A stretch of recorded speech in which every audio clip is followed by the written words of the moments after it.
vraies voix Sud Radio. Europe-moi si tu peux. Christophe Bordet, Alexandre Darmon. Bienvenue à tous dans Les Vraies Voix sur Sud Radio avec notre partenaire, la chaîne YouTube Les Indécis et Alex Darmon qui est avec nous pour ce grand débat des Européennes sur Sud Radio. Bonjour Alex. Bonsoir Christophe. Europe-moi si tu peux, débat que vous allez pouvoir écouter sur Sud Radio et voir sur notre page Facebook ainsi que sur la chaîne YouTube Les Indécis. Face à face entre deux visions radicalement différentes, opposées même j'ai envie de dire de l'Europe. Face à face donc entre Florian Philippot, président fondateur et tête de liste des Patriotes, qui fait campagne pour que la France sorte de cette Europe, et Pierre Larouturou, candidat sur la liste PS Place Publique pro-européen, même s'il fait campagne quand même pour une autre Europe. Alors Europe-moi si tu peux, dans Les Vraies Voix sur Sud Radio avec la chaîne YouTube Les Indécis, et on vous pose cette question européenne: êtes-vous plus convaincu par les pro-Frexit ou par les pro-européens? 0826 300 300 et bien sûr les réseaux sociaux, ma chère Trina McGuinn. Mais pour l'instant, nos auditeurs votants sont nettement pro-Frexit à 83%. Oula, il y a du boulot pour Larouturou. Le débat s'annonce très chaud. Allez. Il y a 5 votants, 8 votants. Je ne sais pas, mais quand même 138 pour l'instant, c'est pas mal. Allez, on se retrouve dans un instant dans Les Vraies Voix sur Sud Radio avec la chaîne YouTube Les Indécis et Alex Darmon pour ce grand débat des Européennes. Europe-moi si tu peux, face à face entre Florian Philippot, pro-Frexit, et Pierre Larouturou, candidat sur la liste PS Place Publique pro-européen. A tout de suite. Conditions sur site internet. Les vraies voix Sud Radio. Europe-moi si tu peux. Christophe Bordet, Alexandre Darmon. Les Vraies Voix sur Sud Radio avec notre partenaire, la chaîne YouTube Les Indécis et Alex Darmon qui est avec nous pour ce grand débat des Européennes sur Sud Radio.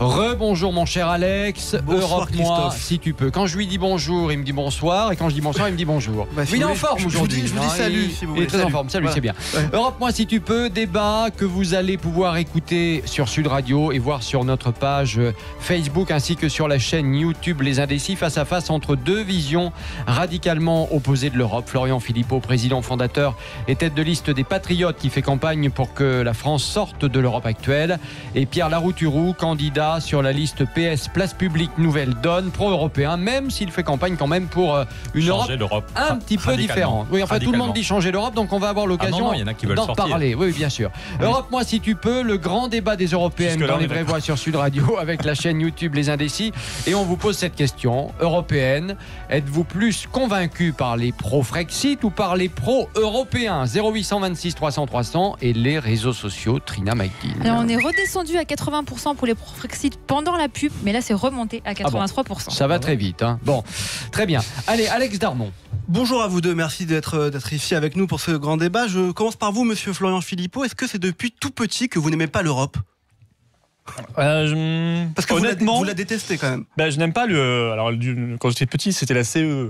C'est devenu l'Union européenne. Ça n'a fait que s'aggraver en réalité, parce que on a ajouté, on a transféré de plus en plus de la souveraineté nationale à l'Union européenne. Il y a eu l'euro, tout le reste. Et j'ai toujours aimé voyager. Mais quand je dis que vous n'aimez pas l'Europe, j'ai toujours aimé, si vous voulez, je différencie tout de suite. J'ai toujours aimé les autres pays européens et même toutes les cultures du monde. Je suis loin de les avoir toutes découvertes, bien sûr, mais j'aime beaucoup cela, cette diversité, cet enrichissement. C'est vrai qu'en revanche, cette structure m'est apparue au fil du temps et j'ai pas de souvenir de l'avoir un jour approuvée, c'est vrai, puisque même tout petit, j'étais déjà triste du traité de Maastricht, intuitivement. Et puis ensuite, plus conscient politiquement, je me suis rangé derrière d'abord les souverainistes Pasqua-Villiers, Chevènement. C'était la même famille, les deux rives du souverainisme. Et j'ai fait ardemment campagne contre la Constitution européenne lors du référendum en 2005. Non, mais je vous demande ça simplement parce que dans votre programme, tout est de la faute de l'Europe. Quand on lit augmenter les salaires, il faut qu'on sorte de l'Europe. Pour améliorer les services publics, il faut qu'on sorte de l'Europe. Pour l'emploi, il faut qu'on sorte de l'Europe. Il faut qu'on sorte de l'Union européenne, bien sûr. D'accord. Non, mais je vais vous dire, j'aime bien la manière dont vous posez votre sondage, parce que je pense que c'est... vous dites européen, ça n'a pas beaucoup de sens. Partisan de l'Union européenne, on va dire, partisan du maintien dans l'Union européenne, avec toutes les nuances, mais ce sont des nuances. Tous ceux qui vous disent je vais changer l'Europe, il n'y en a pas un qui vous dit je vais la conserver. Ça serait difficile parce que c'est tellement un échec que c'est compliqué de dire je vais la conserver. Mais à chaque élection européenne tous les 5 ans, ils vous disent je vais la modifier, je vais la changer, je vais faire demain l'Europe sociale, je vais la rendre plus écolo, plus protectrice, plus des nations, plus nationale, plus sociale, tout ce que vous voulez. Bon, il y a des promesses à chaque fois, ça n'est pas faisable. L'Europe, l'Union européenne, on s'y soumet ou on la quitte. Je crois qu'aujourd'hui, on doit en être clairement convaincu. Et moi, je dis, c'est pas un drame de la quitter, c'est une chance. Et c'est une espérance et c'est même une exigence. Pierre Larouturou, vous êtes contre, vous dites qu'il ne faut pas quitter l'Europe, la refonder. Vous aimez l'Europe. Votre premier souvenir européen, c'est lequel, par exemple ? Un voyage en Allemagne. Moi, je suis béarnais. Je me sens revivre quand j'arrive dans mes Pyrénées. Rien que l'odeur va. Donc vraiment, je suis enraciné dans les Pyrénées. Mais j'ai une de mes tantes qui a épousé un Allemand qu'elle avait rencontré en Espagne. Et mon premier souvenir, c'est aller en Allemagne. Et c'était juste génial. On joue au ping-pong avec des copains. Et donc, pour moi, je suis en même temps béarnais, en même temps français. Quand j'entends la Marseillaise, j'ai des frissons dans le dos. Et en même temps européen. Et je pense qu'il y a des sujets qui se règlent au niveau du Béarn ou de l'Occitanie. Il y a des sujets qui se règlent au niveau français. Il y a des sujets qui ne peuvent se régler qu'au niveau européen. Par contre, c'est vrai que depuis 20 ans, l'Europe fait complètement fausse route. Je pense que Schuman et Adenauer, ceux qui ont fait naître l'Europe, doivent se retourner dans leur tombe.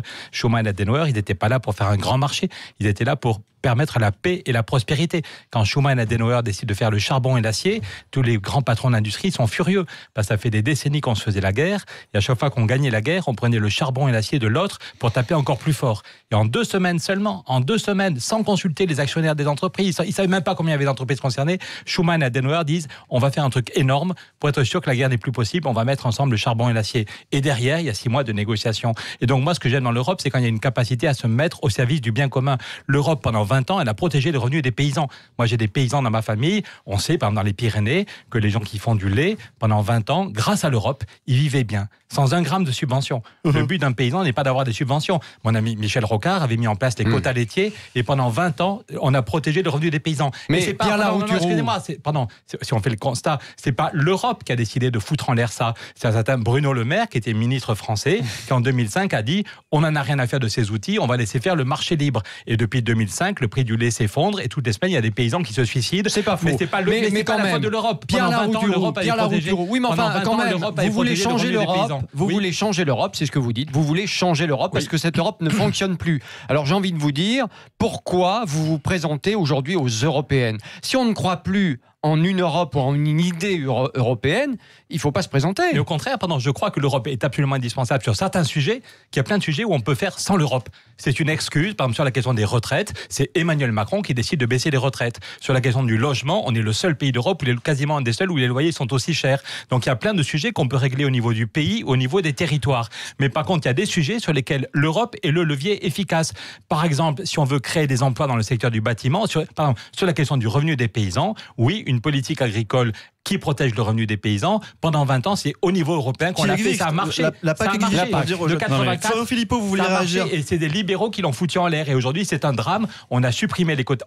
Les libéraux, dont Bruno Le Maire, ont supprimé les quotas laitiers, puis supprimé les quotas de betteraviers. Vous avez fini aussi ces traités quand vous étiez au pas parti. du tout. D'abord, moi, excusez-moi, je n'ai jamais été au gouvernement. Le parti que vous soutenez, que vous représentez aux élections européennes. Excusez-moi, Bruno Le Maire, c'est la droite sarkozyste qui est maintenant avec Emmanuel Macron. Je n'ai jamais été sarkozyste ni avec Emmanuel Macron. Non, mais ça, c'est le refrain classique où on nous fait croire qu'il faudrait avoir une majorité de gauche. On nous a fait le coup déjà, une majorité social-démocrate, on nous disait à l'époque, au Parlement européen, pour pouvoir réorienter, on nous dit, l'Europe. Et puis les sarkozystes nous avaient dit à l'époque, si on a une majorité de droite, on pourra la réorienter, il y aura moins d'immigration et tout ce qu'ils voulaient eux. Et puis aujourd'hui, Marine Le Pen nous dit, moi, avec mes alliés hongrois, polonais... il n'y en a pas beaucoup d'autres, ou autrichiens, je vais pouvoir réorienter l'Europe, c'est sa nouvelle position, puisqu'elle ne veut plus quitter l'Union européenne. Mais ça, c'est un mensonge. C'est un mensonge total. Vous dites Bruno Le Maire est responsable. Moi, je n'exonère pas Bruno Le Maire de ses responsabilités. Il a approuvé cela. Mais c'est une décision européenne qui a supprimé les quotas. Si la France avait dit non, si la France avait dit non, ça ne se serait pas fait. Quand François Hollande, qui est de votre parti Socialiste, enfin vous, je ne sais pas si vous êtes dans votre liste, on va dire, Parti Socialiste. Vous représentez quand même la liste du Parti Socialiste. Quand François Hollande est arrivé, il était président de la République quand même. Il est arrivé en 2012 à l'Élysée, il a dit « Je vais renégocier le pacte budgétaire européen ». Et au bout de 3 mois, il s'était fait élire même là-dessus. Au bout de 3 mois, il n'a rien renégocié du tout et il l'a fait ratifier tel quel, parce que Mme Merkel lui avait dit. Vous savez, la première affiche, ça doit vous intéresser, du Parti Socialiste aux premières élections européennes, c'était en 1979, il y a pile 40 ans. Premières élections européennes. Première affiche du Parti Socialiste, c'était « Demain, l'Europe sociale ». C'était déjà une promesse. Ça n'est, je veux dire, alors c'était déjà compliqué à l'époque, mais alors aujourd'hui, imaginez avec 27 pays, enfin 28, bientôt 27, il faut changer, je le rappelle, pour changer une virgule des traités européens qui déterminent tout, contrairement à ce que vous dites, c'est pas un ministre français qui détermine, c'est largement inscrit dans les articles des traités européens. Il faut l'unanimité des États membres. Premier mensonge. Si, pour modifier, il faut l'unanimité des États membres. Vous avez une prime tous les 5 gros mensonges. Bah non, alors comment dites-moi comment on dit les traités si c'est pas par l'unanimité? Bien sûr que c'est pas l'unanimité. Nous, notre stratégie, c'est de dire que sur certains sujets, je voudrais juste vous dire une chose. On peut redémarrer Schengen. Je voudrais juste vous dire une chose. Parlez pas tous C'est une promesse tous les 5 ans à chaque élection européenne de modifier l'Europe parce qu'elle vous plaît pas. Et vous faites tous un concours l'épine de l'Europe que vous voulez demain. Mais vous serez demain dans un système où il y a 750 eurodéputés de 27 ou 28 puis 27 nationalités. Si on n'y va jamais comme vous, effectivement, vous êtes un des députés qui n'a jamais été en commission. Moi, vous savez, j'étais en débat en 2014. 0, votation, c'est 0. Monsieur Laroutourou. Pour convaincre, aller 0 fois en réunion de commission, c'est compliqué. J'étais en 2014 tête de liste dans le Grand Est. J'étais moi à l'époque déjà favorable à la sortie de la France de l'Union européenne. C'était la position à l'époque du Front National, ça ne l'est plus. J'étais face au représentant de la liste socialiste, Édouard Martin. Vous vous souvenez, le syndicaliste de Florange? Il me disait, vous allez voir ce que vous allez voir. Moi, je vais défendre les ouvriers, je vais défendre l'acier, je vais défendre la Lorraine là-bas, parce que moi je suis élu de Lorraine. Il n'a rien fait du tout. Mais le pauvre, de toute façon, même s'il avait voulu, il ne pouvait strictement rien faire. Alors, et le pire, c'est que je crois que vous le savez. Bien sûr que non, on s'y soumet ou on la quitte. C'est juste faux. D'ailleurs, si M. Philippot a quitté le Front National, ça veut dire que même au sein du Front National, il pense qu'en fait les dangers, même au sein du Front National, dont je ne partage pas... ils vous ont rejoint. Ils vous ont rejoint. Que même chez vos anciens amis, trouvent c'est juste ridicule que casser la zone euro... Pardon, excusez-moi, mais il faut quand même rendre compte que vous avez été... Même Marine Le Pen et vos anciens amis disent que c'est juste du délire, c'est un saut dans le vide. Parce qu'elle n'a pas compris. De tout casser, oui, c'est ça. Juste une chose, c'est aussi ce qui a quand même. Avec les sondages, c'est aussi ce qui a fait perdre sans doute très largement Marine Le Pen à la présidentielle. Vous trouvez que vous savez bien que les Français ont eu peur de cette sortie de l'euro, par exemple. Vous trouvez que le débat de second tour n'a pas été en lui-même une catastrophe? On va parler de l'euro dans quelques secondes. Un gros mensonge. Vous n'êtes pas le seul à le raconter, mais c'est pas parce qu'il y a 10 personnes qui disent des bêtises que ça devient une vérité. Dire qu'on ne peut avancer qu'à l'unanimité, c'est juste faux. Par exemple, pour Schengen, on aura un débat tout à l'heure, j'imagine, sur Schengen. Mais Schengen, l'espace Schengen, le fait que quand on va en Espagne, on n'est pas obligé d'avoir 8 heures d'être arrêté à la douane, on peut circuler plus facilement. C'est ce qui se passait avant, peut-être. Il a suffi de commencer à 5 pays. Objectivement, vous vérifiez, on a commencé avec 5 pays, puis l'année suivante on était 8, et maintenant on est 26. Donc ça veut dire que si un certain nombre de pays décident d'avoir un projet beaucoup plus ambitieux, et plus social... Et c'est où Schengen maintenant? Pardon, on va en reparler de Schengen. Non mais dites-moi, parce que moi je le sais. Mais quand vous dites que l'Europe... Le contenu de Schengen, monsieur, c'est où maintenant? Monsieur, quand vous expliquez, en gros, l'Europe, on ne peut pas la bouger, donc il faut la quitter. C'est dans le traité d'Amsterdam. Pardon, je connais un peu les traités, merci. Non, mais est-ce que vous pensez qu'on peut modifier Schengen comme ça? Excusez-moi, ça veut dire que même la Cour de justice, quand on a commencé à vouloir limiter quand on a voulu limiter la à l'intérieur des traités européens. Ou bien on ne s'écoute pas du tout, et c'est le bazar pour les gens qui nous écoutent. Je vous ai écouté, je suis en désaccord avec vous, mais je vous écoute. C'est le principe de la démocratie, ok? Si vous alliez parfois au Parlement européen, vous sauriez qu'on s'écoute. Monsieur, vous cessez de m'attaquer sur la question de comment calmer la spéculation. Est-ce qu'on peut ou non calmer la spéculation? On va vers une crise financière dramatique. On n'a tiré aucune leçon de 2008. On peut avoir n'importe quand une nouvelle crise financière. Même le FMI nous dit que la prochaine crise sera beaucoup plus grave que 2008. Et nous, on veut faire une séparation des banques. Il n'y a pas besoin de l'unanimité. Depuis 5 ans, Juncker et ses amis banquiers, il faut être hélas depuis 15 ans, c'est la droite, et pas n'importe quelle droite, la droite qui est amie des banquiers, qui est au pouvoir. Juncker et Barroso, depuis 15 ans, n'ont rien fait. Mais ça veut dire qu'on peut très bien avoir une vraie séparation des banques.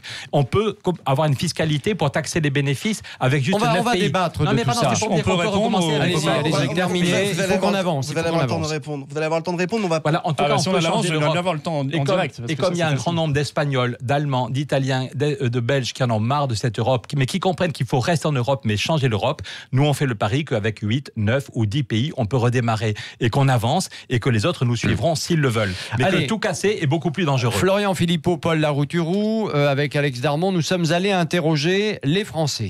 On ne peut pas répondre quand même là. Juste après. Alors vous allez pouvoir répondre juste après, vous allez voir, c'est pour poursuivre le débat justement sur l'euro. On a été leur demander s'ils aimaient l'euro ou pas. On va sauter d'un sujet à l'autre. On revient dans quelques secondes. Vous n'avez pas connu le franc, vous? On m'a jamais dit 10 francs, s'il vous plaît. Enfin, non, ça, je connais pas. Vous en pensez quoi de l'euro? Ça a énormément augmenté, du coup, les prix, etc. Ça a l'air que du coup, quand même plus cher que le franc. Tout a augmenté, mais. Tout est cher. C'est carrément hallucinant, quoi. Par 2 ou par 3, quoi. C'est sûr que ça a augmenté, mais je sais pas ce qui serait passé avec le franc. Je regardais les prix de l'immobilier en 99 et aujourd'hui. Un château, ça valait 900 000 francs, je crois, donc 150 000 euros. A priori, dans le quartier, à 150 000 euros, on ne peut pas se loger. Moi, je suis pas vraiment pour l'euro. La monnaie locale est à privilégier de plus en plus, mais on en est un peu loin. La France gagnerait à justement récupérer une certaine souveraineté sur sa monnaie. Moi, l'avantage que je trouve à l'euro, c'est que du coup, on va n'importe où en Europe, presque, c'est utilisable. Si je pars en vacances à gauche à droite, j'ai besoin de faire un taux de change. Comme quand on va en Angleterre, par exemple. On est de retour sur Sud Radio. Je vois que vous êtes énervé, monsieur Philippot, mais franchement, vous allez avoir le temps de parole. Non, mais vous allez avoir le temps de parole. C'est dommage de passer d'un sujet à l'autre sans creuser. Écoutez, franchement, mais on est en train de creuser, on va creuser depuis tout à l'heure. Mais là, sur l'euro, c'est aussi la poursuite du débat, malgré tout. C'est un peu ce qui vous oppose avec monsieur Larouturou. C'est vous voulez sortir de l'euro, vous voulez le Frexit. Non, mais je voudrais répondre sur le principe, parce qu'on va pas faire un sujet comme ça. C'est ça. On va pas traiter l'euro en 10 secondes. Non, mais c'est pas le but. Je voudrais quand même revenir sur le principe. Vous dites, c'est parce qu'on a la droite au pouvoir depuis 15 ans que ça se passe comme ça, etc. Enfin, c'est indiscutable. J'aimerais bien qu'à un moment. Les présidents de la commission depuis 15 ans sont des gens de droite. Non, mais vous pensez que les présidents de commission. Barroso et Juncker. Attendez, vous êtes soi-disant celui qui n'interrompt personne. Vous m'avez fait la leçon il y a 30 secondes, donc appliquez-le à vous-même, s'il vous plaît. Et vous me répondrez après. Vous faites croire qu'un président de commission, c'est comme un président de gouvernement. Ça n'a rien à voir. Président de commission, c'est un haut fonctionnaire qui est là pour appliquer, c'est le rôle de la Commission européenne, c'est écrit dans les traités, pour faire exécuter le droit européen. Donc que ce soit M. Tartampion, M. Tartemol, M. Barroso ou un autre, et généralement de toute façon vous connaissez leur profil, ils appliqueront de la même manière les mêmes textes que vous ne modifierez pas. Et vous le savez très bien, le pire c'est que vous le savez. C'est faux. Et en réalité, je vous laisse parler, mais c'est faux. Et en réalité, je vous ai cité tout à l'heure l'exemple de François Hollande qui n'a pas pu du tout renégocier le traité budgétaire. Je pourrais vous citer Emmanuel Macron qui s'est fait élire en disant je vais modifier le travail détaché. Il est allé faire une tournée en Europe de l'Est. Il n'a absolument rien obtenu sur le travail détaché. Même problème. Monsieur Sarkozy, vous me parlez de la réforme de Schengen. Monsieur Sarkozy faisait déjà la même promesse que vous en 2007. Vous vous en souvenez plus? Moi, je m'en souviens très bien. Il devait modifier Schengen. Il ne l'a évidemment pas fait parce que vous avez toujours des États qui ne voudront pas. Et je crois d'ailleurs que vous ne savez pas ce qu'est Schengen. Vous pensez que c'est toujours un traité qui a été signé sur une péniche en 1985, ce que vous avez cité tout à l'heure avec 5 pays. C'est vrai, c'était ça à l'époque. C'était un traité intergouvernemental à côté des traités européens. Mais depuis 1997, le traité de Schengen a été communautarisé. Il appartient au droit européen. Oui. Ce ne sont plus que quelques articles à l'intérieur des traités européens. Donc, si vous voulez modifier Schengen, vous devez modifier les traités. Et donc, vous devez l'unanimité des États membres. Donc, j'avais bien raison, même si vous m'avez dit que j'avais tort, j'avais parfaitement raison. Même pour modifier Schengen, il faut maintenant l'unanimité des États membres. Donc, en réalité, vous ne le ferez pas. Pardon, ce que je dis, ce que je dis, c'est que pour calmer la spéculation financière, pour créer des emplois, on propose avec Raphaël Glucksmann un projet qui va permettre de créer massivement des emplois dans le logement, dans l'agriculture, dans les transports en commun. Et ça, on montre que c'est possible, même si on a seulement 9 pays. La Cour de justice européenne, quand il était question de faire une taxe... Ce que vous voulez faire, pour résumer, c'est une Europe circulaire, c'est-à-dire que il y a 27 pays aujourd'hui, c'est trop, et vous dites, eh bien voilà, on va faire une Europe, d'abord avec quelques pays parce que ça va marcher, puis il y aura les autres autour qui feront ce qu'ils pourront. Alors il faut changer la règle de l'unanimité. Je viens de vous dire, excusez-moi, je viens de vous dire qu'il n'y a pas besoin... dans un monde idéal. Je répète que pour relancer ce qu'on appelle des coopérations renforcées, que par exemple, quand il était question, pour calmer la spéculation, de faire une taxe Tobin, la taxe sur les transactions financières, les Anglais et les banques anglaises étaient furieuses. Et donc, elles ont fait un recours devant la Cour de justice en disant c'est pas possible, ils vont avancer, voilà. Et la Cour de justice a dit s'il y a 9 pays qui sont d'accord, le Royaume-Uni doit s'écraser, on avancera avec 9 pays. Donc, il n'y a pas besoin de lui. Il y a des sujets, il y a plein de sujets sur lesquels on peut avancer, et la barre, c'est 9 pays. Et j'étais l'autre jour à Madrid, et j'étais à Bruxelles, je suis allé en Italie, je suis allé à Berlin, et je vous fais le pari qu'on peut avoir 10 ou 12 pays qui sont d'accord pour redémarrer avec un projet qui crée des emplois. On va continuer de débattre dans un instant, s'il vous plaît. Europe, moi, si tu peux, sur Sud Radio, dans les vraies voix, avec notre partenaire, la chaîne YouTube Les Indécis. On vous pose cette question européenne. Êtes-vous plus convaincu par les pro-Frexit ou les pro-européens? 0826 300 300 et les réseaux sociaux. Trina Magdine. Mais nos auditeurs votants sont toujours largement pro-Frexit à 85%. On se retrouve dans un instant dans les vraies voix sur Sud Radio avec notre partenaire, la chaîne YouTube Les Indécis. À tout de suite. Codepot.fr. Les vraies voix Sud Radio. Europe-moi si tu peux. Christophe Bordet, Alexandre Darmon. Europe, moi si tu peux, sur Sud Radio, avec Dans les vraies voix, notre partenaire, la chaîne YouTube Les Indécis, et ce débat entre Florian Philippot, président fondateur et tête de liste des Patriotes, qui fait campagne pour que la France sorte de l'euro et de l'Europe, et Pierre Larouturou, candidat sur la liste PS Place Publique Nouvelle Donne, pro-européen, même s'il fait campagne pour une autre Europe ou pour changer l'Europe. Et on vous pose cette question européenne: êtes-vous plus convaincu par les pro-Frexit ou par les pro-européens? 0826 300 300 et les réseaux sociaux, ma chère Trina. Eh bien, ça augmente. On est toujours largement pro-Frexit à 88% maintenant, et beaucoup de réactions. On a Archibald qui nous dit: j'aime l'Europe. C'est pour ça qu'un Frexit serait salutaire. L'Union européenne tue l'Europe. Bon, parlons de l'euro, peut-être pour redémarrer, mon cher Alex. On a entendu tout à l'heure les Français dans la rue, certains qui sont pour l'euro, d'autres qui sont contre ou qui se demandent si finalement c'est une monnaie qui nous convient, parce que quand même il y a une étude qui était sortie il n'y a pas très longtemps et qui montrait que l'euro ça avait coûté très cher à la France et beaucoup moins cher à d'autres pays comme l'Allemagne par exemple ou les Pays-Bas. Donc voilà. Donc vous, Florian Philippot, vous dites l'euro, il faut en sortir, il faut un retour à un franc, une nouvelle monnaie. Cette étude que vous citez, c'est une étude allemande qui montrait même que ça avait rapporté en moyenne 21 000 euros aux Allemands, par Allemand depuis le départ, et ça avait coûté 56 000 euros à chaque Français par Français. Bon. Ce qui est logique. En réalité, le FMI dit à peu près la même chose sans l'avoir chiffré, parce que le FMI tous les ans nous dit, ça sort au mois d'août généralement, eh bien, il étudie le taux de change des monnaies, etc. Et il nous dit chaque année, l'euro il est beaucoup trop cher, à peu près 15% pour l'économie française, et il est très faible pour l'économie allemande, qui pourrait se permettre d'avoir une monnaie un peu plus forte. Bon. Donc en réalité, on perd de la compétitivité à partager la même monnaie avec notre principal concurrent industriel, c'est-à-dire l'Allemagne. Et ça, c'est un énorme problème économique. Ça explique pourquoi, massivement, depuis justement la mise en place de la monnaie unique, on s'est désindustrialisé très massivement au bénéfice de l'Allemagne, pareil en Italie d'ailleurs, et pourquoi notre commerce extérieur, qui était bénéficiaire jusqu'au début des années 2000, excédentaire, on l'a oublié, mais on était excédentaire largement, on est devenu soudainement très déficitaire, et nos parts de marché dans le monde sont écroulées. On est passé de 6% à 3%, et maintenant même moins de parts de marché dans le monde. Donc ça a été vraiment un énorme échec. Il y a quand même beaucoup d'économistes qui disent pas comme vous. Ils disent par exemple, si on sort de l'euro, notre dette, elle va exploser, ça va être l'enfer pour les Français. Alors, vous allez mettre les Français sur la paille. Il y a des économistes qui disent ça, honnêtement, il n'y en a plus beaucoup, parce qu'ils se ridiculiseraient un peu. Parce que au sein du Front National, vous avez été mis en minorité, donc on ne peut pas dire tout et n'importe quoi. Ils sont d'accord avec vous, vous êtes devenu extrême droite compatible. C'est bien. Avec le Front National, que les dangers de sortir de la zone euro, autant il faut modifier. Allez, rejoignez le Front National. Très drôle. Parce que vous ne cessez de les citer comme une référence absolue. Moi, je considère qu'il y a de meilleurs économistes que Marine Le Pen. Et je pense par exemple, pour être extrêmement clair, que les économistes, et notamment beaucoup de prix Nobel, pour répondre à votre question, disent justement qu'il faut quitter rapidement, le plus rapidement possible, cette monnaie unique et reconstruire une nouvelle monnaie nationale adaptée. Mais je dis, il y a un argument économique très fort, mais il y a un argument politique aussi. Parce que vous savez, quand un pays prend son indépendance, généralement, la première chose qu'il fait, c'est qu'il crée sa monnaie. C'est un acte d'indépendance et de liberté. Là, aujourd'hui, nous avons un énorme problème. La Grèce l'a vécu. L'Italie aussi le vit. L'Italie n'a même pas pu nommer le ministre de l'économie qu'elle souhaitait, Parce que je vous le rappelle, souvenez-vous, le président de la République italienne a dû changer son plan parce que c'était un ministre anti-euro. Et pourquoi ? Parce que si vous êtes en permanence sous le chantage, l'épée de Damoclès d'une banque centrale que vous ne contrôlez pas, eh bien vous ne contrôlez pas non plus votre circuit bancaire et votre circuit monétaire. Et vous vous retrouvez en réalité en permanence en capacité d'avoir le bras tordu par une banque centrale qui pourrait vous diriger dans telle ou telle direction qui lui convient et refuser telle ou telle direction qui ne lui convient pas.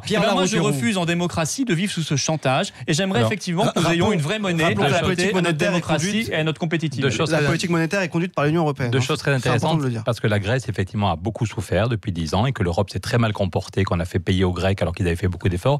Et malgré ça, 90% des Grecs ne voulaient pas sortir de la zone euro. Alors que ils avaient dit non par référendum, monsieur. Peut-être que tout le monde se trompe, mais excusez-moi. Ils ont dit non par référendum, mais monsieur Tsipras s'est assis dessus. Non, il ne voulait pas sortir de la zone euro. Et donc, sur la question de l'euro, la question ne leur a pas été posée sur l'euro. Il a fallu 30 ans pour construire cette monnaie unique, qui maintenant est au même niveau de puissance que le dollar ou que la monnaie chinoise. Est-ce qu'on fait tout péter sous prétexte que ça ne marche pas très bien? Ça veut dire quoi, un degré de puissance pour une monnaie? Ça veut dire que, y compris quand la Banque centrale crée 2600 milliards, la monnaie ne s'effondre pas. Voilà. Ça veut dire que ça n'a rien est reconnu. Ça, c'est le quantitative easing. Excusez-moi, mais ça veut dire que c'est une puissance. Vous pouvez pas contester le fait qu'on ait une monnaie qui est puissante, qu'on a fait des efforts pendant 30 ans. Ok, mais moi je pense que si on revient au CSTR, une monnaie doit pas être puissante, une monnaie doit être au service de l'économie.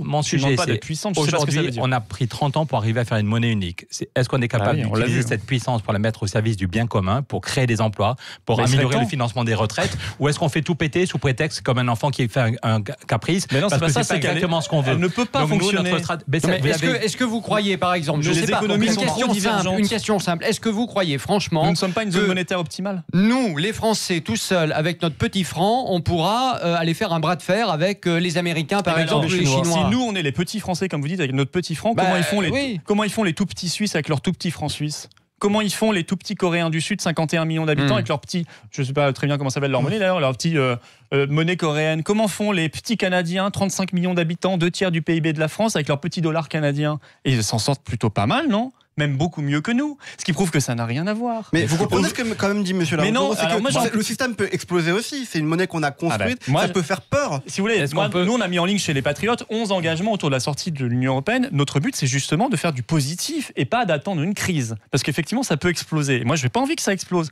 J'ai envie qu'on prépare les choses. Le mieux, c'est de le faire de manière effectivement concertée. Mais aujourd'hui, le système euro, c'est lui qui vous impose l'austérité. Vous me disiez tout à l'heure, je vais augmenter les salaires, les retraites, les services publics. Mais tant qu'on est dans l'euro, est-ce qu'on peut arriver aux propositions? Justement, moi je vous en fais une. Moi je veux 300 € sur le SMIC en 5 ans. Mais si je suis dans le système Union européenne, je ne peux pas le faire. Pourquoi? Parce que on ne peut plus jouer sur la monnaie. On ne peut plus jouer sur la monnaie. Avant, c'était un instrument de compétitivité. Donc on joue sur quoi? Ça s'appelle la dévaluation interne. On joue sur les salaires, les retraites et les services publics. C'est pas pour rien qu'on maintient les salaires, les retraites ou qu'on les baisse même et qu'on détruit les services publics. C'est parce qu'on fait en permanence de la dévaluation interne pour essayer de sauver les meubles. C'est pas l'euro qui nous oblige à abîmer les services publics. Moi, je pense qu'on a besoin de salaires et de retraites supplémentaires. C'est malhonnête. Excusez-moi, quand on décide de fermer des petites gares, des gares ou des maternités, j'étais l'autre jour avec des gens qui se battaient. La libéralisation du rail, ce sont des directives européennes. C'est Emmanuel Macron qui décide de supprimer l'ISF. Il manque 4 milliards. Il faut faire des économies par ailleurs. La baisse des retraites. Excusez-moi, ce gouvernement veut augmenter la CSG des retraités, à désindexer les retraites. Les petites lignes, ça a commencé sous Hollande, ça a commencé sous Sarkozy, mais ça n'est pas nouveau. La libéralisation du rail au niveau européen a commencé en 91. Laissons poursuivre M. Larouturou. C'est pas l'Europe qui nous oblige à fermer des maternités ou à abîmer les services publics. C'est qu'il y a des gouvernements qui décident de faire des cadeaux fiscaux aux plus riches. Depuis 2 ans, on a multiplié les cadeaux et du coup, il faut faire des économies par ailleurs. Et malgré ça, on a quand même un déficit de 3%. Donc ce n'est pas l'Europe. L'Europe a plein de défauts. Aujourd'hui, il est urgent de changer l'Europe, mais ne disons pas que l'Europe est responsable de tous les problèmes. Je peux vous lire une phrase. Et donc concrètement, si on vient aux propositions, nous, ce qu'on dit, c'est qu'au lieu de tout faire casser, de tout faire péter, on a une manne qui est sur la table. La Banque Centrale Européenne a créé 2600 milliards depuis 3 ans. C'est quand même colossal. La Banque Centrale a créé 2600 milliards. Pour le moment, elle les a donnés aux banques et 90% de cet argent est allé sur les marchés financiers. Nous, ce qu'on dit, c'est qu'on veut que cet argent aille dans une banque du climat qui fait qu'il y aura 45 milliards qui arriveront en France chaque année. À Paris, comme à Périgueux, dans les Pyrénées. Excusez-moi, il se trouve qu'on a rédigé le traité. Vous allez le hurler ou non? Parce qu'elle n'en a rien à faire, ce que vous dites. Je vous l'annonce à l'avance. Non, mais monsieur Philippot, vous êtes un des plus mauvais députés. Vous n'avez jamais siégé. Mais moi, je bosse. Vous me répondez ça à chaque fois de manière diffamatoire avant de répondre sur le fond. Mais non, c'est les gens qui observent les députés, qui notent les députés. Comment vous allez convaincre la Banque Centrale Européenne de changer? Mais justement, je peux vous expliquer. On a rédigé un traité. Vous allez lui tirer le manche? On crée une filiale de la BEI sans être trop technique. Ça existe déjà la BEI. La BEI, elle existe. On crée une filiale. Quand le mur de Berlin est tombé, il y a 30 ans, Helmut Kohl et Mitterrand ont compris qu'il fallait un outil pour aider la Pologne et la Tchécoslovaquie. Et en 6 mois, ils ont fait un outil qui a financé la transition de la Pologne et de la Tchécoslovaquie. Donc nous, on dit les 2600 milliards de la BCE, ils sont là. Et au lieu qu'ils aillent à la spéculation, on les met et ça va créer des emplois dans le secteur du bâtiment, dans l'agriculture, dans les transports. La France aurait chaque année 50 milliards qui arriveraient. Et on a réussi à convaincre. Au lieu de critiquer, moi, ça fait 2 ans que je fais la tournée des popotes. Je vais à Madrid, je vais à Bruxelles, je vais en Italie, je vais au Bundestag. Au début, les gens me disaient non. Et maintenant, je suis persuadé qu'on peut avoir 10 ou 12 pays. Bien sûr. Bien sûr. Et Lionel Jospin, vous savez ce que promettait Lionel Jospin en 97? Écoutez, je ne suis pas Lionel Jospin. J'ai un peu de mémoire. Attendez. C'est un peu facile votre histoire. Je vais faire ça, il y a qu'à Foucault. Et Jean-Marie Le Pen, Lionel Jospin. Je vais vous remettre face au succès de Jean-Marie Le Pen. Rappelez-moi les succès de Jean-Marie Le Pen. Vous êtes obsédé par ces gens-là. Il faut vraiment les rejoindre. Vraiment, allez-y, ils vous attendent. Ils sont d'accord avec vous. Vous savez qu'ils sont d'accord avec vous parce que Marine Le Pen, d'ailleurs, veut réformer maintenant la BCE comme vous. Mais bon, c'est amusant. Vous avez des convergences avec l'extrême droite, décidément. Mais c'est amusant parce que Lionel Jospin en 97 disait « J'arrive Premier ministre, je vais demander à la BCE de changer son mandat pour le mettre au service de l'emploi et de la croissance. » Est-ce que je vous ai dit qu'on allait changer la BCE? Non. Écoute, je vous dis qu'on crée une filiale de la Banque européenne d'investissement. Oui, vous allez réorienter l'argent du quantitative easing vers l'économie réelle. Mais vous allez le faire avec vos petits bras et avec votre langue parce que Mme Merkel ne vous suivra pas un instant. Il se trouve qu'on a des alliés en Allemagne. Il se trouve qu'on a des alliés en Allemagne. Il se trouve qu'on a des alliés. Pedro Sanchez qui vient de gagner les élections en Espagne est d'accord avec nous. Donc au lieu de dire tout ne nous convient pas, je ne fous rien au Parlement européen. J'ai renoncé à changer les choses. Parce que vous savez que ça ne se fera jamais. Voilà, alors moi je vais vous lire. On sera dans le deuxième groupe le plus important au Parlement européen et notre but est de faire bouger les choses pour de vrai. Oui, mais tout le monde dit ça. Vous avez tous dit ça tous les 5 ans et je n'ai jamais été élu au Parlement européen. Parce que je crois que vous savez très bien. Je n'ai jamais été élu au Parlement européen, donc ne me reprochez pas non plus sorti de rien et vous êtes sur une liste qui s'appelle le Parti socialiste. Oui, le Parti socialiste qui a fait son autocritique. Monsieur Laroutourou, il se trouve que regardez ce texte. Le programme, c'est publié par economie.gouv.fr, le gouvernement. Il dit le programme de stabilité. C'est ce qu'on envoie à la Commission européenne maintenant pour présenter notre budget. Le programme de stabilité a été établi indépendamment des conclusions qui pourront être tirées du grand débat national et il constitue le point de référence technique préalable à la formulation des décisions de sortie de ce débat, notamment en matière de fiscalité et de dépenses publiques. Les suites qui seront données au grand débat s'inscriront dans l'objectif de soutenabilité de nos comptes publics. Donc même le grand débat, vous voyez, mais ça, c'est Emmanuel Macron, excusez-moi, je ne vous dis pas. Non, c'est pas Emmanuel Macron. Là, c'est ce qui est envoyé à la Commission. Donc même le grand débat, on nous dit c'est borné évidemment. C'est normal. Ce sont des... Mais attendez, monsieur Laroutourou, laissez-moi parler. C'est normal puisqu'on a signé. Ce sont des textes qu'on a signés et ratifiés qui disent mes petits gaillards, vous pouvez vous amuser à débattre pendant les élections, à dire des bêtises vous pouvez dire je vais faire ça, je vais faire l'Europe. Moi, si vous voulez, si je vous écoutais, écoutez-moi, si je vous écoutais, je pourrais dire moi je voudrais que la Banque Centrale Européenne elle ajoute 1 000 € par salaire aux Français. Je vais obtenir ça et je vais me battre avec mes amis. Je ne le dis pas. Voilà. Alors on pourrait dire moi je veux que Schengen demain ce soit beaucoup mieux et on sera que 6 pays. Alors comment vous allez faire? Mais je le veux, je vais convaincre les gens. Enfin, vous prenez les gens pour les abrutis. Moi, ce que je vous dis, c'est quoi la réalité, c'est qu'il y a des traités. On a compris. Qu'il y a des directives. On a compris que les traités prendraient le dessus sur les politiques nationales. Ça ne veut pas dire qu'on ne peut rien faire. Ça veut dire, par exemple, sur l'ISF, vous avez raison. Ça n'a rien à voir avec l'Union européenne. L'ISF, c'est une décision nationale. Il y a d'autres décisions nationales. Mais fondamentalement, si on veut réorienter la politique économique, la politique sociale, la politique du service public, la politique écologique, on arrête les grands accords de libre-échange signés par l'Union européenne et la PAC qui est ultra productiviste et donc chimique. Si on arrête, si on veut orienter la politique migratoire, c'est fait quand même déjà beaucoup de politique. On ne peut pas le faire dans l'Union européenne. Moi, je le dis clairement. Justement, c'est totalement faux. Transition toute trouvée. On va avancer quand même sur le débat. Depuis tout à l'heure, on parle de l'Europe. C'est un sujet qui vous intéresse. Vous êtes complètement enflammé depuis tout à l'heure, mais ça n'intéresse pas tellement les Français. Vous êtes d'accord? Ça n'intéresse pas tellement les Français. Et pourtant, 33 listes qui vont se présenter aux élections européennes. Les Français sont déçus. Vous savez, on a fait 2 fois un référendum sur l'Europe. À chaque fois, il y a eu 70% de participation. Oui, mais enfin bon, si je vous donne les chiffres de la dernière européenne, 40% des Français qui vont voter. C'est un autre problème. Non, mais je pense c'est quoi le problème? C'est pas le sujet européen qui intéresse pas. Je pense que chacun votre tour, monsieur Laroutourou. Je crois que l'Europe a beaucoup déçu depuis 20 ans, qu'elle a trahi ses valeurs, qu'elle a trahi ses engagements. Il y a 5 ans, j'ai fait un livre avec Michel Rocard, l'ancien Premier ministre socialiste. Il ne voulait même pas qu'on mette 15 pages sur comment changer l'Europe. Même Michel Rocard, qui avait été un grand européen, me disait Pierre, plus personne ne peut y croire. Il m'avait fallu 1 heure pour lui remonter le moral. Donc l'Europe a accumulé les trahisons et les déceptions depuis 15 ans. Oui, c'est une vérité, mais c'est pas une raison pour tout foutre en l'air. C'est une raison pour réorienter l'Europe. Et ce que je dis, c'est que ce que je viens de dire, qu'on est archi déçu par l'Europe, des millions d'Allemands pensent la même chose, des millions d'Espagnols, des millions d'Italiens, de Belges. Ils vont plus voter que nous. Pardon? Ils vont quand même plus voter que nous. En France, on est peut-être un peu plus sanguin. En tout cas, oui, hélas, il y aura beaucoup d'abstention, mais ça n'est pas une raison pour... Voilà, au lieu de dire rien ne va bien, je me referme juste sur ma tartine, mon boulot, ma petite famille, si on a compris qu'on va vers un monde dangereux, qu'on va vers une crise financière pire que 2008, qu'on va vers le chaos climatique, qu'on va vers des gros... Oui, un pays tout seul a du mal à se protéger. L'Europe, si on redémarre à 9 ou 10, peut être un moyen de nous protéger vraiment. Alors, quand même, quand on regarde les chiffres, parce que tous les soirs sur Sud Radio, dans Les Vraies Voix, on donne le résultat de l'Euro-Rolling avec l'IFOP, donc les intentions de vote jusqu'au 26 mai prochain, tous les soirs. Et là, quand on regarde les chiffres ce soir, eh bien, la liste Place Publique, Parti Socialiste, à laquelle vous appartenez, Pierre Laroutourou, 5,5% d'intention de vote. Et quand on regarde la liste Les Patriotes et Jaunes et Citoyens, 1,5%. Honnêtement, on se dit l'un comme l'autre, vous pouvez très bien vous retrouver demain pratiquement sans élus, voire sans élus du tout. Voilà ce qui peut se passer, Florian Philippot. C'est le principe d'une élection. Oui. Bon, non, mais quand même. Il y a un autre rolling au même moment qui nous donne à 2,5. Bon, c'est un peu différent. Mais en tout cas, en hausse. Dans tous les cas, en hausse. Oui, la plus 0,5 points ce soir. Oui, en hausse partout. Et l'autre rolling, désolé pour le terme, enfin l'autre sondage également. Mais on verra bien. L'élection se fait le 26 mai. Je crois qu'on va rentrer là dans 2 semaines et demie de vraie campagne. Vous parliez tout à l'heure, c'est intéressant. Moi, je crois que le sujet européen, quand on explique aux Français les causes réelles de leur désarroi devant la politique depuis des décennies, je pense que ça les intéresse beaucoup. Ils le comprennent. Et moi, oui, il y a de bonnes raisons. Très bien. Ils ont voté. Je vous ai dit au référendum, ils se sont passionnés. Souvenez-vous de la passion qu'il y avait pour la Constitution européenne. Et ils ont beaucoup voté. J'ai voté non en 2005. J'ai voté non en 2005. Mais oui, très bien. Cette Europe va dans le mur. Ah, ben voilà quelque chose qui vous rassemble. Mais je vais vous dire. La raison n'est pas de tout casser. Moi, j'ai pas un projet en disant ça va être demain la catastrophe. Vous venez de nous faire un tableau apocalyptique. Alors là, c'est vrai qu'on reste chez soi, on vote plus. Non, moi, je pense qu'on peut s'en sortir. Je pense que la France, elle a des atouts extraordinaires, qu'on est d'ailleurs un pays mondial, ce qu'on oublie, on a la francophonie, on a l'espace maritime gigantesque, on a l'outre-mer, on est quand même respecté. Simplement, moi je suis favorable à ce qu'on se réouvre au monde.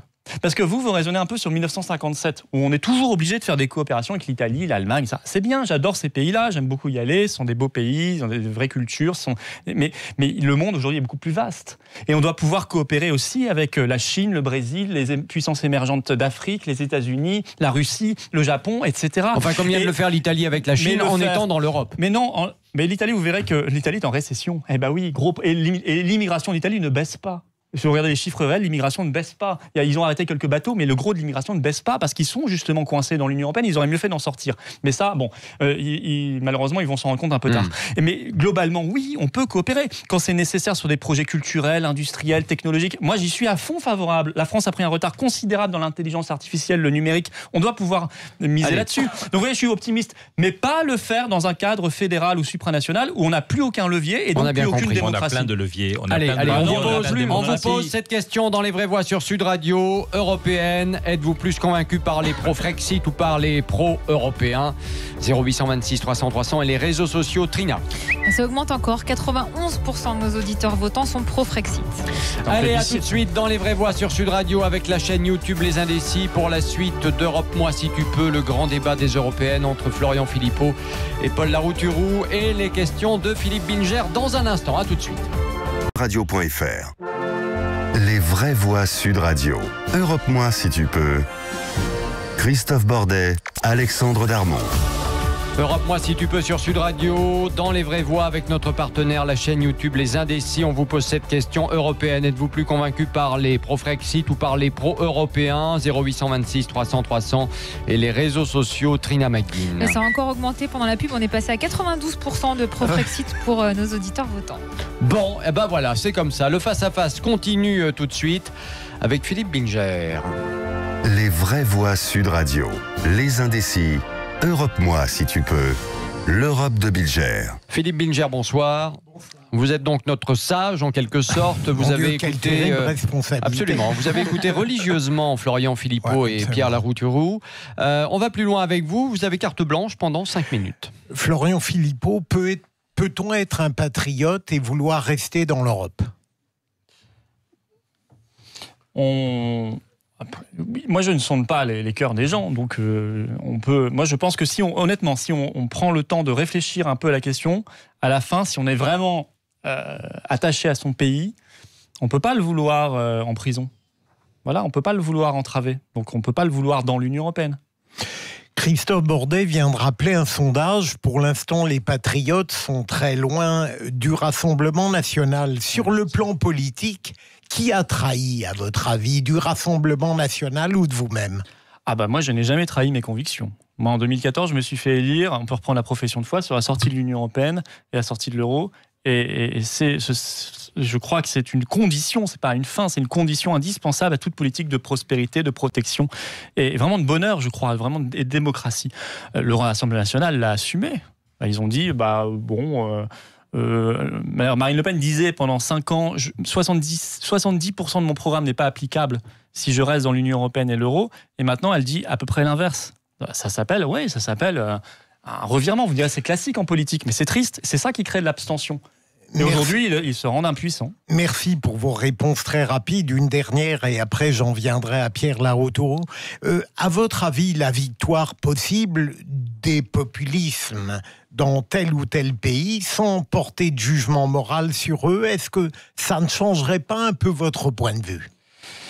Non, les fameux alliés avec qui on changerait tout, d'abord ils sont trop peu nombreux et ensuite ils ont des intérêts très divergents. Vous savez, Marine Le Pen dit par exemple, mais Nicolas Dupont-Aignan dit la même chose, on va changer les choses parce que nous avons des alliés hongrois et polonais.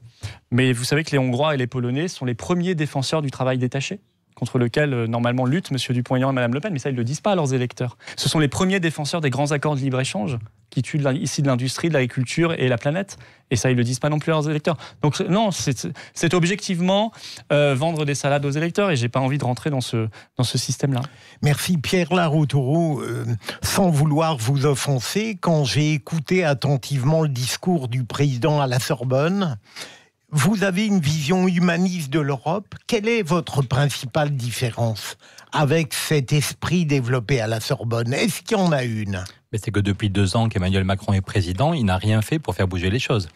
Et là, tout d'un coup, il a fait une lettre, parce que c'est les élections européennes, il a fait une lettre où il parle d'un salaire minimum européen, d'une banque du climat, il reprend une partie de notre projet. Et la réponse des Allemands était très dure. Les Allemands proposent même de fermer le Parlement de Strasbourg, parce qu'ils ont l'impression qu'on s'est moqué d'eux, parce que même Angela Merkel était venue à Paris passer 3 heures avec Emmanuel Macron, juste avant qu'il fasse ce courrier. Il n'avait jamais parlé de cette idée d'un salaire minimum ou d'une banque du climat. Donc en réalité, pour faire bouger l'Europe, il faut se donner les moyens d'un dialogue d'égal à égal, de parler avec les Allemands, les Espagnols, les Italiens, pour voir est-ce qu'au moins à 9 ou 10 pays, on peut avancer. Et hélas, je le dis avec regret, mais le mépris que beaucoup de Français sentent, la crise des Gilets jaunes, elle vient d'un sentiment que beaucoup de gens ont l'impression que le président les méprise, qui n'écoute personne dans le fond. Et hélas, la plupart des autres pays d'Europe ont l'impression qu'Emmanuel Macron veut décider de tout seul. Or, on ne change pas l'Europe. On ne change pas l'Europe s'il n'y a pas un dialogue et s'il n'y a pas plus de justice sociale. Tous les peuples aujourd'hui en ont marre des politiques de recul social. C'est pour ça qu'avec Luxman, on propose un projet très concret pour rajouter du progrès social dans toutes les politiques européennes. Aussi estimable que soit votre liste, Pierre Larrouturou, et votre tête de liste, un intellectuel en politique, est-ce que vous n'êtes pas en train de surestimer radicalement le rapport de force qui pourra être le vôtre ? Écoutez, nous, on est une liste qui rassemble 4 forces politiques. On regrette beaucoup que Yannick Jadot, que Benoît Hamon et que d'autres ne soient pas d'accord avec ce rassemblement. Quand j'ai vu hier que Benoît Hamon dit qu'après les élections, il faut faire le rassemblement, honnêtement, c'est pas sérieux. Voilà. J'ai dit publiquement, moi, il y a 3 semaines, je suis numéro 5 de la liste, et j'ai dit que j'étais prêt à reculer, je l'ai dit publiquement, si Benoît Hamon ou Jadot voulaient nous rejoindre. Et hélas, et Jadot et Benoît Hamon ont voulu faire leur liste, alors qu'on est d'accord à 90%. Voilà. Je pense que notre projet est plus crédible économiquement, mais que si on avait pris une semaine, pour travailler vraiment, on aurait pu se rassembler. Donc je regrette vraiment qu'il n'ait pas voulu faire ce rassemblement. Donc on aurait été plus puissant. Mais je crois qu'il y a une vraie dynamique partout où on va avec Raphaël Glucksmann, avec Olivier Faure. Les salles sont pleines. À Bordeaux, il y avait plus de 800 personnes l'autre jour. À Limoges, il a fallu rajouter des chaises. Il y a en même temps des jeunes et des vieux, des salariés, des paysans, des patrons de PME. L'envie de justice sociale, l'envie de reprendre en main notre avenir. Les gens en ont marre parce que en France, on vote tous les 5 ans, mais quoi qu'on vote, c'est toujours la même politique. Macron fait quasiment la même politique que Hollande, qui faisait quasiment la même politique que Sarkozy. Et au niveau européen, donc les gens en ont marre et ont envie de réfléchir et d'agir avec d'autres. Donc c'est en même temps dans la rue, c'est les gilets jaunes en France, c'est des manifestations. Il s'agit pas de... Il y a évidemment une violence qui est scandaleuse, mais il y a une envie de dire, putain, moi aussi j'ai un cerveau, moi aussi j'ai envie de réfléchir, j'ai envie d'agir. Et on en a marre que le pouvoir soit confisqué, soit par des lobbies à Bruxelles, soit par une petite caste à Paris. Merci. Donc notre liste avec Raphaël Glucksmann, le but est de montrer qu'avec quelques pays, on peut redémarrer plus de justice sociale pour les salariés, pour les retraités, pour les agriculteurs. Merci beaucoup Philippe Binger d'être venu vous prêter à ce jeu. Europe Moi si tu peux, dans les vraies voix sur Sud Radio avec la chaîne YouTube Les Indécis. Et c'est l'heure du tac au tac, Alex. Les vraies voix Sud Radio. Europe Moi si tu peux. Du tac au tac. Alors, histoire de se détendre un petit peu dans ce débat qui a été animé, des questions auxquelles vous devez répondre très rapidement. C'est parti. C'est parti, Florent Philippot. Est-ce que vous parlez anglais ? Oui. Pierre Larrouturou ? Oui. Est-ce qu'il faut supprimer l'ENA, Pierre Larrouturou ?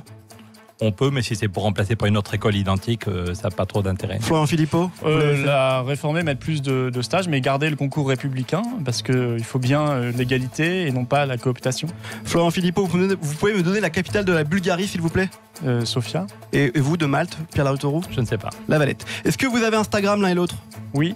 Très bien. Le 9 mai, c'est la fête de l'Europe. Florent Philippot, vous allez faire la fête avec qui? On va faire sa fête à l'Europe, ouais. D'accord. Et vous, Pierre Laroutourou, vous ferez la fête? On va se faire à Strasbourg la fête de l'Europe avec des gens de plein de pays. Pour le 9 mai. Pierre Laroutourou, les trottinettes en libre accès en pleine ville, c'est ridicule ou c'est bien? Vous C'est avez le déjà pris bazar sur les trottoirs. Non, je suis plutôt Vélib et je trouve que c'est un peu le bazar sur les trottoirs. Florian Philippot sur une trottinette? Non? Jamais? J'ai pas encore fait, non. D'accord. Pierre Laroutourou, vous voterez Anne Hidalgo pour les prochaines municipales à Paris? Probablement, oui. Et vous, Florian Philippot, vous serez candidat à Forbach pour les prochaines municipales? Oh là là. En 2020? Non, je serai pas. Enfin, on verra.